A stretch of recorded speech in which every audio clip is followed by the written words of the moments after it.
George Magunga, habari za wakati huu? Salama, vipi wewe? Salama, kwema? Kwema kabisa. Mungu ni mwema. Wakati wote ndugu yangu. Unaona mwaka ndo tunaenda kumaliza hivi. Ndio. Kwa bado haujaisha. Kwa jambo jema bado tupo salama, tuna afya njema na tumshukuru Mwenyezi Mungu kwa sababu unajua si kila mtu amefika siku ya leo. Kuna watu wengine wanaumwa, kuna watu wengine wameaga dunia tayari, watu wengine wamepata majanga. Kwa hiyo ni jambo la kumshukuru Mungu. Jana tulikuwa na kibarua kizito kabisa dhidi ya Tunisia. Lakini tulifanikiwa kupata walau alama moja ambayo imetusababisha kufuzu kwenye mashindano hayo ya AFCON na kuingia katika hatua ya 16 bora. Unazungumziaje kuhusiana na hatua hii tuliofikia, lakini pia mchezo kwa upande wako ulikuwaje kwa namna moja ama nyingine? Ya kwanza ni wapongeze wachezaji na niwapongeze makocha, lakini pamoja na shirikisho na Watanzania kwa ujumla, kwa sababu unajua sio jambo rahisi. Tungepata wakati mgumu kwa maana kuto kufuzu, comment zingekuwa nyingi sana, lakini pia kwa bahati nzuri tumepata nafasi ya kufuzu. Na ukifuatilia kwenye haya mashindano hatukuwa kwenye kundi jepesi, tulikuwa kwenye kundi gumu sana. Ukikompea mataifa matatu Nigeria, Tunisia pamoja na Uganda, kuna sehemu ambayo sisi walituacha kiukweli. Lakini cha msingi kwenye mashindano ni namna gani watu mmejiandaa. Tumecheza mechi yetu dhidi ya Nigeria, ilikuwa ni mechi nzuri kwa upande wetu japokuwa tulipoteza. Jambo la msingi ambalo makocha wanazingatia, inawezekana scoreboard ikawa imekudisappoint kwa maana matokeo yaliyopatikana, lakini wana measure performance. Timu iliperform kwa asilimia ngapi, kitu gani kizuri kilionekana, kitu gani ambacho kilikuwa ni changamoto kwa upande wetu. Kwa hiyo kutokea pale, baada ya kufanya analysis kuelekea kwenye mchezo wetu dhidi ya Uganda, walikuja pia na approach ya tofauti. Of course mechi ya Uganda tulikuwa na mchezo mzuri kiukweli. Na mimi ukiniambia katika hii michezo mitatu mchezo gani ambao tulikuwa na performance ya chini, mechi yetu dhidi ya Uganda. Inawezekana kutokana na hali ya kisaikolojia kwa wachezaji, kwamba bwana Uganda ni taifa ambalo tunalijua, tunacheza nao mechi nyingi. Kwa inawezekana tunawamudu kwa level aliyopo, hawana utofauti mkubwa na sisi. Kwa hiyo ile hali ya kujiamini kupitiliza kapelekea mechi kuwa ngumu kwa upande wetu. Lakini kwa bahati nzuri tuliondoka na alama moja. So nini ambacho mwalimu aliamua kuimprove kuelekea kwenye mchezo wa jana? Unajua makocha wakubwa huwa wanajaribu kufix kitu kimoja baada ya kitu kingine. Na unapojaribu kufix vitu vingi kwa wakati mmoja, unakuwa ni kama una fake development. Ni rahisi sana kuanguka kuliko kusogea mbele. Kwa mwalimu akaona tunacheza na taifa kama Tunisia. Moja kati ya vitu ambavyo tunatakiwa kufanya ni kurudi kwenye mizizi, kuwa na nidhamu ya mchezo kama ambavyo tuli apply dhidi ya Nigeria. Lakini kitu kingine ambacho tunatakiwa kufanya ni kuwa bora kiulinzi. Tuwape wakati mgumu zaidi Tunisia. And then tuangalie namna gani tunaweza tukanufaika na mashambulizi ya kujibu ama mashambulizi ya kushtukiza. Kwa sababu kwenye mashindano tumepata shot on target 6. Na kwenye XG kwa maana ya expected goals, magoli ambayo yalitarajiwa kufungwa, at least tumeimprove compare na kwenye makala ya AFCON iliyopita. Kwa hiyo going forward inawezekana mwalimu aliona kuna kitu chanya ambacho kipo. So jana aliamua kuanza na back 3. Jobu tulimuona uwanjani, Baka pamoja na Mwamnyeto. Ni walinzi ambao wanacheza timu moja kwa maana ya Club Young Africans, lakini pia wana ushirikiano mzuri na maelewano mazuri ya kiutendaji ndani ya uwanja. Lakini pia tulimuona Haji Mnoga pamoja na Shabalala. Kwa hiyo mwalimu lengo lake kubwa lilikuwa ni kujiimarisha kiulinzi kwa maana kuwa na watu watano ambao nature yao ni kuzuia. Lakini kwenye eneo la kiungo tulimuona Mabula pamoja na Novatus. Ni pacha ambayo imefanya kazi nzuri sana kwenye mashindano. Ni pacha ambayo siamini kama imeitumika pamoja kwenye michezo iliyopita, lakini ime work out kwa maana kwamba wachezaji wawili ambao profile zao zifanani, lakini kila sifa mmoja inamfanya mwingine afanye vizuri ama ashine kwenye mchezo. Nova ni aina ya viungo ambao tunaoita ni sita midfielders. Ana uwezo wa cash money, ana uwezo wa kuzuia, ana uwezo wa kuituliza timu na ana uwezo wa kushambulia. Lakini Mabula ni aina ya viungo ambao unaweza kumpa jukumu la kwamba sikiliza bwana mdogo, unaweza ukaaffect maboksi yote mawili.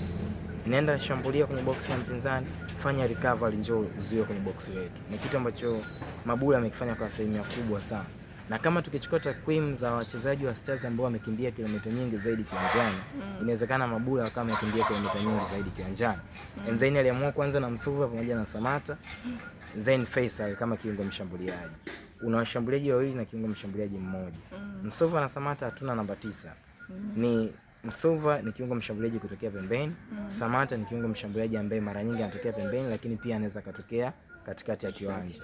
Mwalimu alikuwa anahitaji kuwa na watu wawili ambao mmoja ni mzuri kwenye kushambulia nafasi zilizokuwa wazi, lakini mwingine ni mzuri zaidi kupokea mpira mguuni na kuleta ubunifu mbele ya lango la mpinzani. Fei ana uwezo kuwa kama third man runner, kwamba ni aina ya mtu ambaye ana uwezo wa kushambulia space na ana uwezo wa kuattempt, kwa maana kupiga mashuti kutokea umbali mrefu, lakini pia ana uwezo wa kutengeneza nafasi pindi ambapo anatakiwa kufanya hivi. Kwa hiyo kitu ambacho kilituangusha sana ni kwenye matumizi ya wachezaji wa pembeni, kwa maana Haji Mnoga na Zimbo. Unaelewa kwamba kutumika kama wingback sio jambo jepesi, ni jambo gumu, kwa sababu tukiwa na mpira unatakiwa kuwa wing, tukiwa tuna mpira unatakiwa kuwa kama fullback. Hawakutengeneza nafasi muhimu sana, lakini kwenye jukumu lao mama walifanya kazi ya ziada na binafsi nawapongeza. Lakini sofa tactical kiujumla timu ilifanya kazi nzuri sana. Na hata goli ambayo tulipata, nakumbuka mwalimu alifanya mabadiliko kwenye ule mchezo kipindi cha pili. Samata alipumzika, akaingia Selemani Mwalimu. Alichokuwa anahitaji mwalimu ni ku raise intensity, kuongeza kasi bila ya mpira. Na ndio maana unaona baada ya kuingia mtu kama Selemani ndani ya dakika 45 za kipindi cha pili, mwanzoni kabisa timu ilianza kupress kuanzia mstari wa juu. Kwa nini? Kwa sababu tuna watu ambao wanaweza kuifanya pressing ikawa na ubora, kwa maana ya nguvu, kasi, muunganiko, lakini pia ushawishi. Na hata goli ambayo tulifunga lilizalishwa kutoka kwenye pressing ambayo Stars waliifanya. Selemani Mwalimu pamoja na Msuva alikuwa mstari wa juu zaidi. Wakati huo Fei ana block njia katikati ya kiwanja na kumpinda namba 6 ya Tunisia. Nova pamoja na Mabula alikuwa na support pressing kwamba tusogee juu, wakati pia mstari wa watu watano na wenyewe walikuwa nasogea juu. Kumbuka tulikuwa tuna press kuanzia juu, Shabalala alikuwa anasogea juu. Kwa hiyo muundo unatoka kwenye 5-4-1 mpaka kwenda kwenye 4-4-2. Lengo ni nini? Lengo ni timu ipate balance, lakini kutokuacha space kubwa kati ya mstari mmoja na mstari mwingine, na timu ilifanikiwa kuondoka na alama moja. Umeongea vizuri kabisa George Magunga, lakini tuzungumzie kwa tathmini yako vitu vitatu ambavyo uliviona vikaisababishia Taifa Stars kuingia katika hatua hiyo ya 16 bora, licha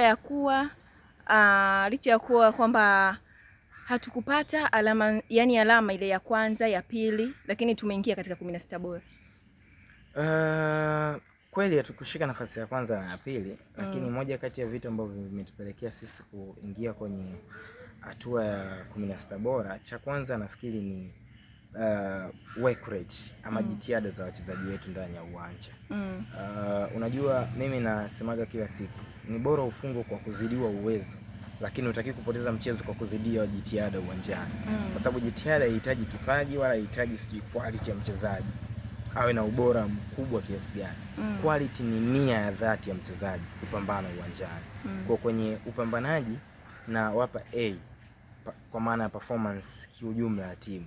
Lakini jambo la pili ni hope, matumaini. Unapoenda kushindana kwenye michuano kama hii, wachezaji wengi pale wana ndoto na wanatamani kufanya vitu vikubwa kwenye career zao. Kwa hiyo mtu yeyote mwenye matamanio anakuwa na hope, tumaini la kufanya jambo fulani. Unapokuwa na tumaini linakupush kuwa na shauku ya kutekeleza kile kitu kwa ufanisi wa hali ya juu. Na ndio kitu ambacho Stars ama wachezaji benchi la ufundi walikionyesha kwenye haya mashindano. Lakini jambo la tatu nafikiri ni kanuni za kimashindano. Zimetupelekea sisi kuingia hatua ya 16 bora. Kwa sababu ukiangalia sisi tulikuwa tunashindana na Angola kama best losers. Yaani timu zilizomaliza nafasi ya 3 lakini zimefanya vizuri compare na timu zingine ambazo zimemaliza kwenye nafasi ya 3 kwenye mashindano. Timu ziko 24, makundi 6. Timu 12 zinapita kikanuni kwa maana mshindi wa kwanza na wa pili, lakini timu zingine 4 wanaenda kama best losers. So sisi tulikuwa tumefanikiwa kufunga magoli mengi kuliko Angola ambao walifunga magoli machache compare na sisi. Ndio kitu ambacho kimetusababishia sisi ama kimetusaidia kwenda hatua ya 16 bora.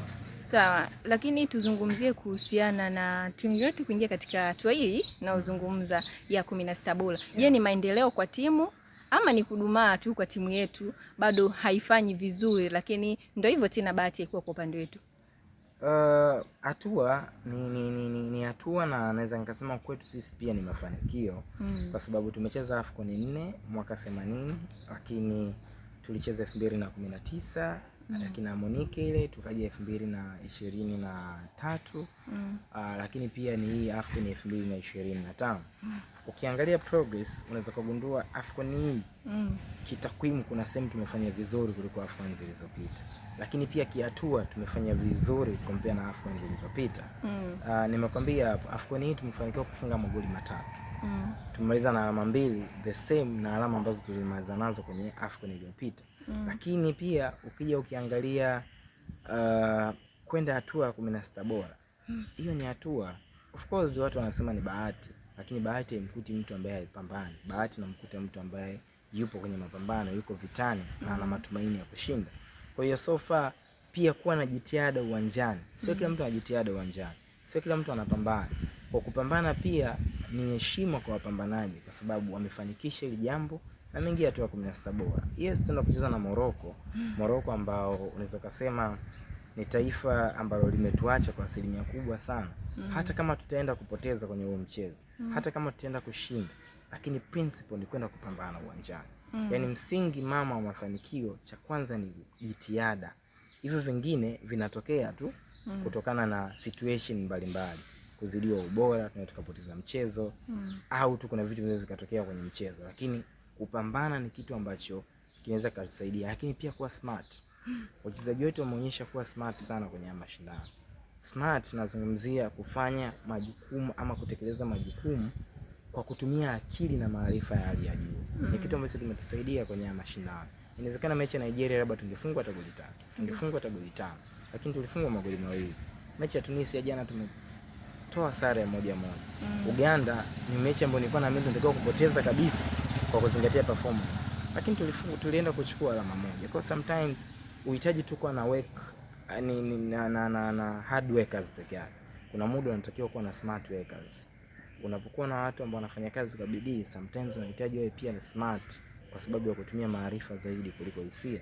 Mwisho wa siku umetusaidia na tumepiga hiyo hatua. Kwa taifa, kwa timu, hiyo ni hatua kwa sababu ni mara ya kwanza tunaenda hatua ya 16 bora. Kwa hiyo inawezekana kuelekea kwenye AFCON inayokuja 2027 tukaanza kufanya assessment, kwa sababu kwenye kila mchakato kuna assessment. Tukaangalia okay, kwenye graph yetu wapi tuliishia mara ya mwisho, hatua 16 bora.